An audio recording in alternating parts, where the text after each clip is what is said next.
시편 설교하는 것 자체가 저에겐 익숙하지 않은데, 그래도 시가서 강해를 선택하길 잘했다라는 생각을 합니다. 사실은 이렇게 직관적인 성경 해석을 한 기억이 거의 없어서 저는, 그래서 너무 이렇게 직관적으로 받아들일 수 있고, 그리고 그 자체로 그냥 즐거워할 수 있는 말씀 구절이 너무 좋더라고요.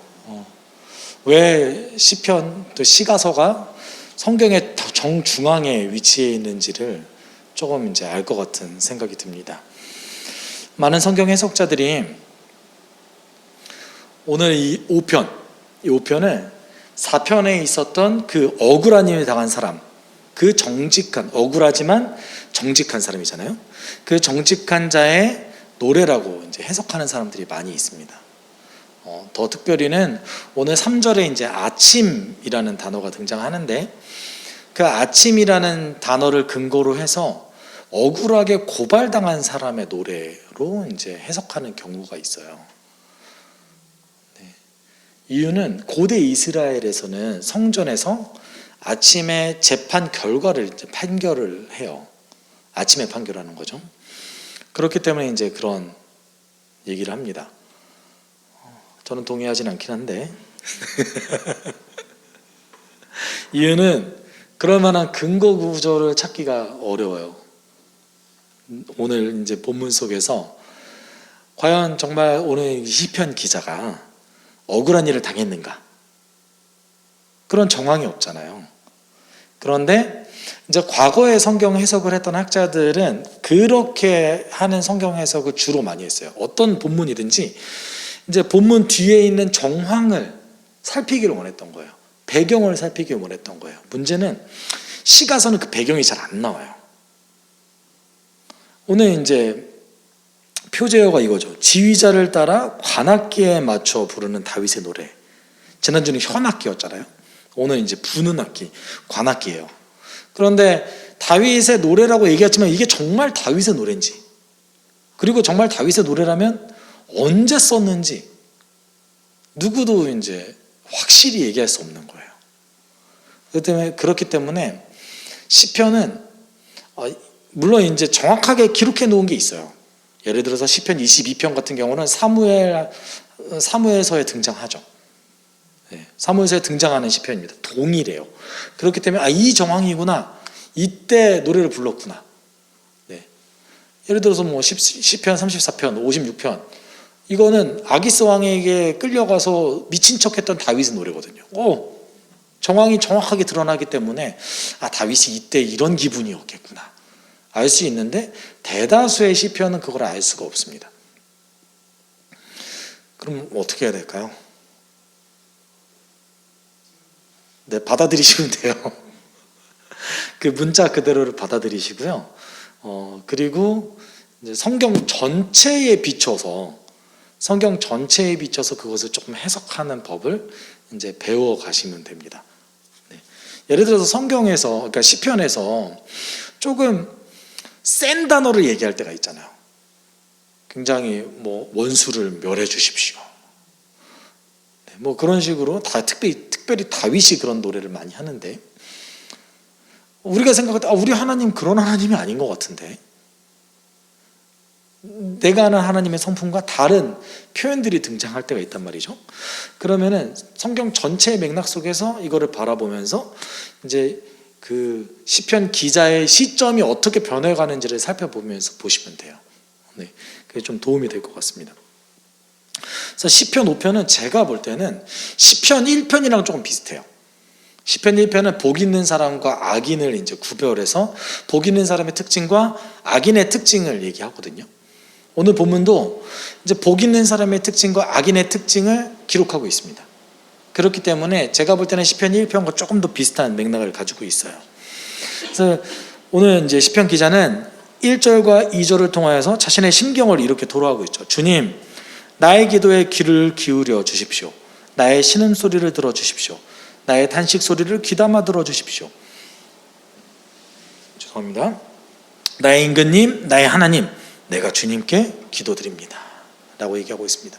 여기서 얘기하는 이제 신음소리, 이 말은 다른 성경에서 특별히 이제 시편 39편 3절에서는 읍조림으로 번역됐습니다. 그리고 또 다른 곳에서는 이제 내면의 생각, 그리고 그 외에는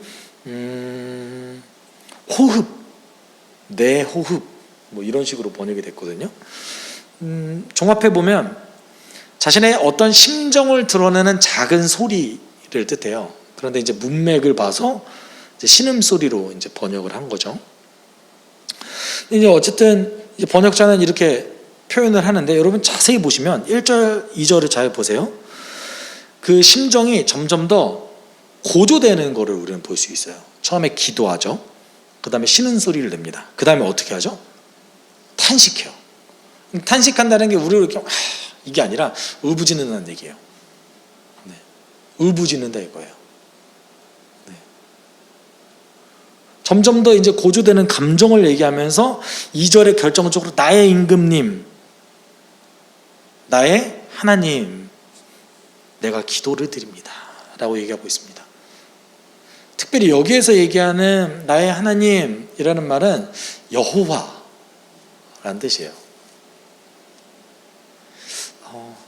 제가 이거를 이제 설교 때 얘기를 할까 좀 고민을 했었는데, 그래도 이제 참고하시는 게 좋을 것 같아서, 여호와라는 이름이 가지고 있는 이스라엘 민족의 아주 큰 의미가 있습니다. 우리는 보통 그냥 여호와 이러잖아요. 하나님인가 보다. 그런데 이스라엘 사람들에게 여호와는 이름이에요. 이름, 하나님의 이름. 그런데 원래는 여호와가 아니에요. 이스라엘 백성들은 자신의 입으로 하나님의 이름을 말하지 않았습니다. 이스라엘 백성들의 그 히브리어는 원래 모음이 없거든요. 자음만 있어요. 우리로 따지면 기역, 니은, 디귿, 리을만 있는 거죠. 근데 거기에 어떻게 발음을 내야 되는지 표시를 해놓은 거예요. 밑에다가. 그거를 모음 부호라고 해요. 근데 그 모음 부호는 글자는 아니고 돕는 역할을 하는 거예요.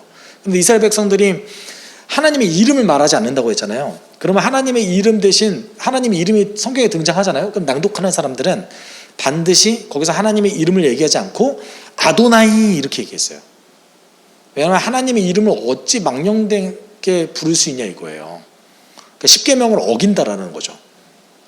그래서 이스라엘 백성들은 하나님의 이름을 부르지 않습니다. 유대 전통에서는, 히브리 성경에는 그렇기 때문에 하나님의 이름 밑에다가 아도나이의 모음 부호를 찍었어요. 이때는 어떻게 하라는 거죠? 아도나이라고 불러라 라는 거죠. 유대인이라면 모두가 알고 있는 거예요. 그런데 성경학자들은, 이제 기독교 성경학자들은 이 전통을 몰랐던 거예요. 그래서 자음부호의 밑에 찍혀있는 그냥 그 모음부호를 붙여서 읽은 거예요. 우리로 따지면 기역, 니은, 디귿, 가나다 이렇게 써있는데, 가나다 밑에 다나카 이렇게 쓴 거예요. 몸이 다르잖아요, 서로. 그런데 그거를 이제 통합해서 읽어버린 거예요. 그렇게 해서 나온 발음이 여호와예요. 네. 현대 성경학자들은 그래서 이런 표현 혹시 들어보셨습니까? 야훼. 야훼라는 표현 들어보셨죠? 이 야훼가 여호와의 다른 이름, 이제 그거를 추적해 보니까 야훼라는 이름이더라. 하나님의 이름은 야훼이더라. 이제 그렇게 이제 가설을 세웠습니다. 이것도 정확할까요? 정확하지 않아요. 추정하는 거죠. 그럼 야훼든 여호와든 어쨌든 하나님의 이름인 거예요. 물론 저는 앞으로 계속 여호와라고 할 겁니다. 익숙하니까요. 네, 여호와라고 할 거지만 이스라엘 백성들에게 이 여호와, 야훼, 이 하나님의 이름은 매우 특별하다는 거예요. 사실은 이게 중요해요. 근데 이스라엘 백성들이 이 너무나 특별했던 이름을 발음하지 않기 시작하면서 어떻게 된 거죠? 잃어버렸어요. 안타까운 사실이죠. 십계명을 좀 잘못 해석해서 하나님의 이름을 부르라고 준 거잖아요, 우리한테 하나님이. 근데 그 부르라고 주셨던 그 하나님의 이름을 안 부름으로 해서 우리는 그걸 잃어버렸어요. 이제 더 이상 하나님의 이름을 알 수가 없습니다. 그저 그냥 우리는 여호와라고 부르는 거죠. 중요하진 않지만 이스라엘 백성들에게 이 시점에서 매우 중요한 단어였던 거예요. 그래서 나의 하나님이라고 얘기하는 거는 우리가 좀 하나님의 이름을 부르면서 기도한 거예요. 아주 특별하게. 이 말은 다른 얘기로 하면 고대 이스라엘 사람들, 특별히 구약시대의 이스라엘 사람들은 하나님의 이름을 불렀다는 거예요. 적어도 다윗 시대에는 불렀다는 거예요. 하나님의 이름을 부르짖으면서 기도했다는 겁니다. 2절에 사실 그 의미가 있어요. 번역 성경의 아쉬움이 이런 거죠. 이거를 몰라요. 아무도 몰라요. 하나님 이러면 차라리 여호와라고 좀 번역해 줬으면 좋겠어요. 그러면 이제 아니까. 여호와라는 거는 야훼입니다. 그 단어 그대로거든요. 그렇게 좀 번역해 줬으면 하는 바람이 있습니다. 이렇게 그러면 어떤 기도를 했어요? 3절에 이런 기도를 한 거예요. 주님, 새벽에 드리는 나의 기도를 들어주십시오. 새벽에 내가 주님께 나의 사정을 아뢰고 주님의 뜻을 기다리겠습니다. 네. 아직 뭘 기도했는지는 몰라요. 그렇죠?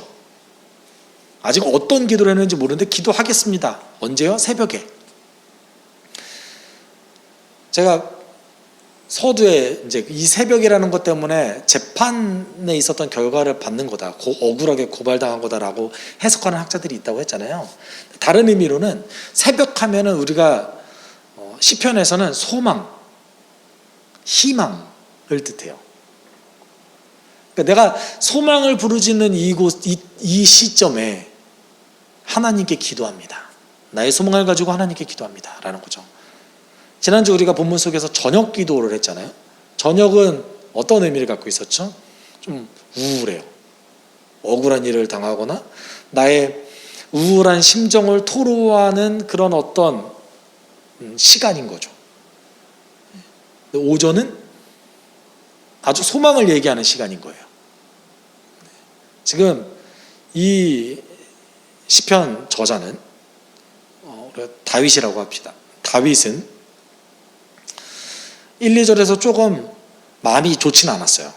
탄식하고 울부짖고 그런 거를 하나님께 이름을 부르면서 기도하고 있는 그 상황 속에서 그럼에도 불구하고 3절에 희망을 가지고 있는 거죠. 네. 그 이유를 사실은 4절에서 6절까지가 얘기하고 있습니다. 주님께서는 죄악을 좋아하시는 하나님이 아니십니다. 악인은 주님과 어울릴 수 없습니다. 교만한 자들 또한 감히 주님 앞에 나설 수 없습니다. 주님께서는 악한 일을 저지르는 자들을 누구든지 미워하시고 거짓말쟁이들을 멸망시키시고 싸움쟁이들과 사기꾼들을 몹시도 싫어하십니다.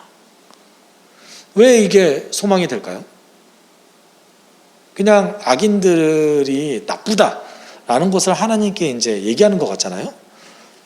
여기에서도 번역이 안 된 단어가 하나 있습니다. 뭐냐면 왜냐하면이에요. 왜 이걸 번역 안 했는지는 모르겠어요. 왜 번역 안 했는지는 저도 잘 모르겠는데 맨 처음 단어가 왜냐하면이에요. 그 말은 뭐죠? 앞에 3절에서 기도했어요. 내가 하나님께 간청합니다. 내가 소망을 가지고 간청합니다. 왜냐하면 그러면서 4절과 5절 6절을 얘기하면서 뭘 얘기하죠? 하나님이 악인은 싫어하신다라는 것을 표현하고 있죠. 그렇죠? 근데 하나님이 악인을 싫어하시는데 어떻게 싫어하시느냐? 그것도 역시 점점 고조시켜요. 처음에는 같이 할 수 없습니다. 미워하십니다. 마지막에 어떻게 해요? 몹시도 싫어하십니다. 어떤 우주를 가지고 처음에 약하게 갔다가 점점 커지는 거죠. 여러분 이게 어떤 분은 이렇게 해석하시는 분들이 계세요. 하나님은 이게 죄 중에서 교만한 게 좀 덜하고 그 다음에 악한 일을 저지르는 게 그 다음이고 마지막에 이제 싸움쟁이나 사기꾼들이 이제 최악이다. 이런 해석일까요? 그렇지 않은 거예요. 하나님이 악한 거를 다 싫어하시는데 이제 고조시켜 가면서 어떤 그 노래의 운율을 더한 거죠. 네. 지금으로 따지면 래퍼가 라임을 넣은 거예요. 네. 그런데 여기서 중요한 포인트는 뭐냐면요. 저자가 지금 악인들을 고발하는 게 문제가 아니에요. 중요한 거는 하나님의 성품을 얘기한 거예요. 하나님 뭘 싫어하신대요? 악한 것을 싫어하신대요. 하나님은 악한 것을 싫어하시니까 내가 그 하나님의 성품에 기대어서 소망을 가지고 지금 기도한다 이 말이에요. 네. 그러니까 이 다윗이 내가 소망을 가질 수 있는 이유가 뭐예요? 하나님 악한 거 싫어하시기 때문에. 이 땅에 아무리 악한 것이 많다 하더라도 그럼에도 불구하고 저는 하나님 앞에서 소망을 가질 수 있습니다. 이유는 당신은 악한 것을 싫어하시잖아요. 그렇기 때문에 내가 당신께 기도합니다. 그러면서 이제 7절과 8절을 얘기하죠. 그러나 나는 앞서 얘기했던 그 악한 사람들과 반대되는 나는 주님의 크신 은혜를 힘입어 주님의 집으로 나아갑니다. 경외하는 마음으로 주님의 성전을 바라보며 주님께 꿇어 엎드립니다. 주님, 나를 대적하는 원수를 보시고 주님의 공의로 나를 인도하여 주십시오. 내 앞에 주님의 길을 환히 열어주십시오. 결론은 뭡니까? 당신의 은혜에 힘입어서 제가 지금 꿇어 엎드려 기도합니다. 저에게 당신의 길을 보여주십시오. 저를 인도해 주십시오. 그런데 여기서 좀 표현 중에 특이한 표현이 하나 있죠. 성전을 바라보면서 기도한대요. 여러분 그 포로로 끌려갔던 다니엘이 창문을 열고 성전이 있는 방향을 향해서 기도하죠. 왜 그럴까요? 그냥 그리워서. 그럴 수 있잖아요. 그리워서. 조금 다른 이유가 있어요. 왜냐하면 성전이 가지고 있는 큰 의미, 그것이 뭐냐면 신명기 12장 5절이에요. 신명기 12장 5절에 이렇게 얘기하죠. 당신들은 당신들의 하나님이 자기 이름을 두려고 거처로 삼으신 당신들 모든 지파 가운데서 택하신 그곳을 찾아가서 예배 드려야 합니다.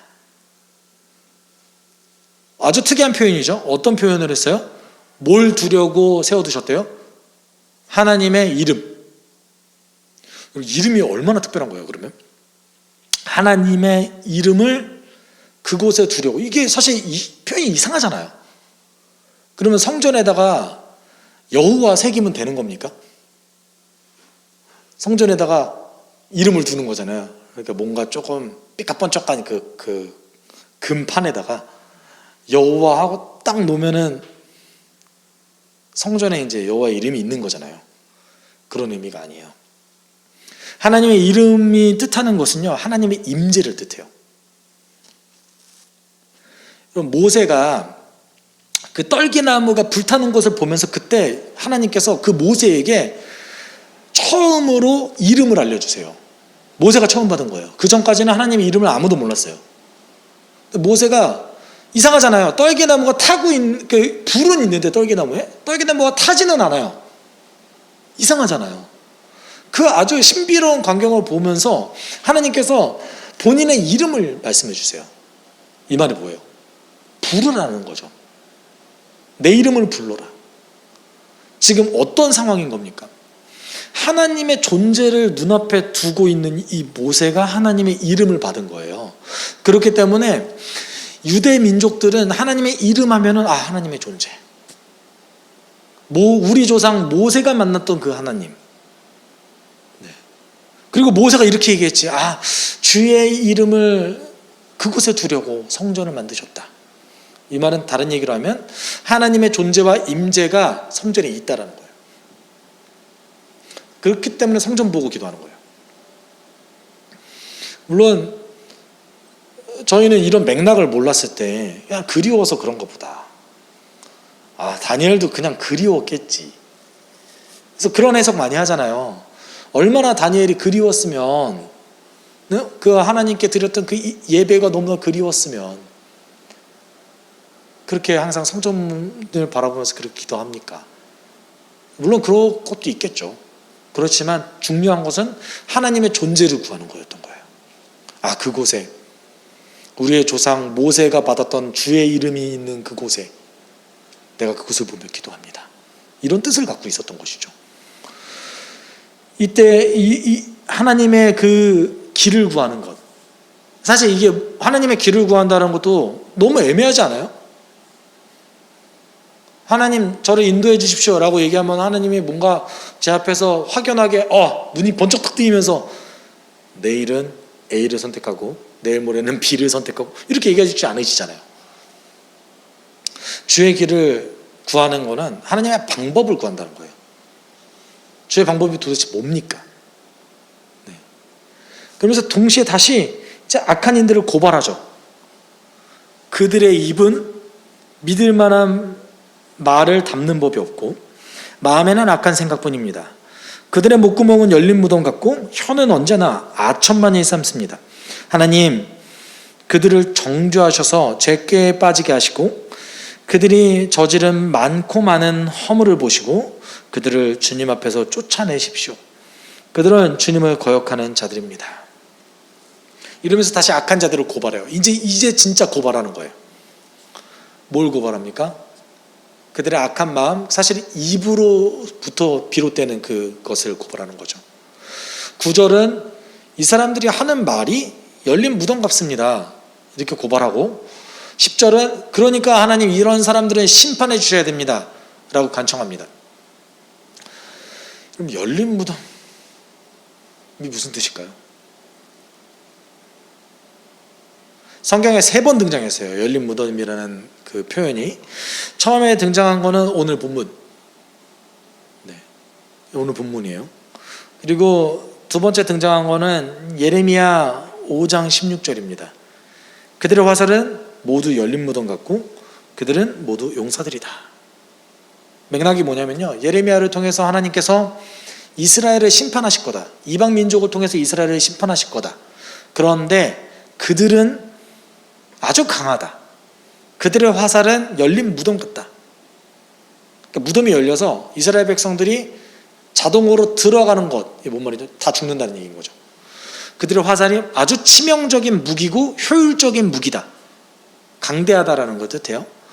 어떤 죽음을 연상시키는 또는 이제 아주 치명적인 무기를 연상시키는 그럴 때 표현했습니다. 그리고 이제 로마서 3장 13절에 바울이 이제 모든 사람이 죄인이다 라고 얘기하면서 이 시편 오늘 5편의 말씀을 인용했어요. 동일한 말씀인 거죠. 바울은 왜 인용했을까요? 열린 무덤이 어떤 걸 연상합니까? 여러분, 무덤에 시체는 있는데 무덤이 열렸어요. 그러면 어떤 상황이 벌어질까요? 냄새가 나겠죠. 부패한 냄새가 나겠죠. 이 말은 다시 얘기하면 그 썩은 목구멍 속에서 부패한 냄새가 난대요. 그런데 그 사람은 그 부패하다는 걸 알아요, 몰라요? 몰라요. 어떤 거를 연상시키는 거예요, 계속. 네. 무덤이 열렸다 라는 표현을 통해서 인간이 부패했다 또는 너희를 치는 강대한 민족이 있다, 이런 식으로 굉장히 부정적인 그런 뉘앙스를 띈다는 거예요. 그러면서 이제 이 사람들을 하나님 심판하셔야 됩니다. 자기들 꾀에 넘어가게 하시고 하나님 제발 좀 쫓아내 주세요. 다른 말로 하면 지금 현재 다윗과 공존하고 있다는 거죠. 약한 자들이. 이들을 쫓아내 주십시오. 그래서 이제 마지막에 주의 임재를 구하죠. 그러나 주님께로 피신하는 사람은 누구나 기뻐하고 길이길이 즐거워할 것입니다. 주님을 사랑하는 사람들이 주님 앞에서 기쁨을 누리도록 주님께서 그들을 지켜주실 것입니다. 자, 11절에 번역에 아쉬운 점이 있어요. 굉장히 아쉬운 점이 딱 하나 있어요. 뭐냐면 주님을 사랑하는 게 아니라 정확한 번역은 주의 이름을 사랑하는 자예요. 지금 여러분, 주의 이름이 계속 등장해요. 여호와, 그 다음에 주의 이름이 있는 그곳 성전, 그리고 주의 이름을 사랑하는 자. 이게 전부 다 어떤 뜻이에요? 하나님의 임재를 구하는 거예요. 하나님의 임재를 사랑하는 자, 주의 법을 사랑하는 자, 주의 뜻대로 살아가려고 하는 그 노력하는 자들, 주의 길을 구하는 자들, 그들에게 기쁨이 있다는 것이죠. 하나님께서 그들을 지켜주실 것이라는 것이죠. 그리고 12절에 결론을 맺는 거죠. 그렇기 때문에 그런 사람이 어떤 사람이에요? 바르게 살아가는 복 있는 자라는 얘기인 거예요. 주의 이름을 사랑하는 자, 주의 임재를 구하려고 노력하는 자, 그런 사람들이 복 있는 자라는 것이죠. 그리고 그들을 은혜로 지켜주신다고 얘기해요. 여기서 얘기하는 은혜가 헤세드예요. 하나님의 약속에 근거한 그 사랑으로 주의 복을 누리려고 하는 자, 하나님의 임재를 구하려고 하는 자, 하나님을 찾고 그의 방법대로 살아가려고 노력하는 사람들에게 하나님이 은혜를 베풀어 주신다는 것이죠. 여러분, 우리가 주님의 종으로서 살아갈 때, 하나님의 백성으로 살아갈 때 가장 기쁜 경험이 무엇일까요? 제 개인적인 경험으로는, 물론 제가 어떤 큰 거를 성취한 경험이 없습니다. 뭐 로또를 한번 이렇게 대보거나 한번 그런 경험을 해보면은 이게 어떻겠구나라고 생각을 하겠는데, 아직 그런 경험은 없어요. 그런데 적어도 이제 짧은 인생이었지만 제 인생 중에 그리스도인으로서 가장 행복한 경험 중에 하나는 하나님이 살아계시다라는 것을 체험한 거예요. 하나님 살아계시구나. 하나님이 일하시는구나. 내 삶에 지금 이 순간 하나님이 살아계셔서 나와 동행해 주시는구나. 이거를 체험적으로 경험하는 것이 저에게는 가장 소중한 그런 경험이었어요. 오늘 본문 속에서 다윗이 정말 원했던 것이 이것이죠. 그의 인생 가운데 악인은 사라지지 않았습니다. 그의 인생 가운데 이러한 탄식 소리가 끊이질 않았어요. 그럼에도 불구하고 이렇게 확정적으로 소망을 품고 이렇게 주의 길을 구하는 이유가 무엇입니까? 내가 주의 뜻대로 살면서 하나님이 살아계신다는 것을 체험했으면 좋겠습니다. 라는 신앙 고백인 거죠. 여러분, 우리가 그랬으면 좋겠습니다. 오늘 하루 살 때 내가 오늘 하루 하나님 정말 살아계시는구나. 저 하늘을 보면서도 하나님 살아계시는구나. 내가 지나가면서도 이 세상에 하나님 살아계시는구나 라는 것을 체험할 수 있다면 그것이 얼마나 복된 하루가 되겠습니까? 여러분, 우리의 한 주간의 삶이 그랬으면 좋겠습니다. 우리가 지금 이 순간 기도할 때는 주님, 우리가 체험적인 신앙을 가지게 주님 도와주십시오. 어떤 것이든 어떤 경험이든 그것을 통하여서 하나님이 살아계시다는 것을 경험하는 그런 진실된 그리스도인 되게 주님 도와주십시오. 우리가 함께 기도하도록 하겠습니다. 사랑 많으신 하나님 아버지, 감사합니다.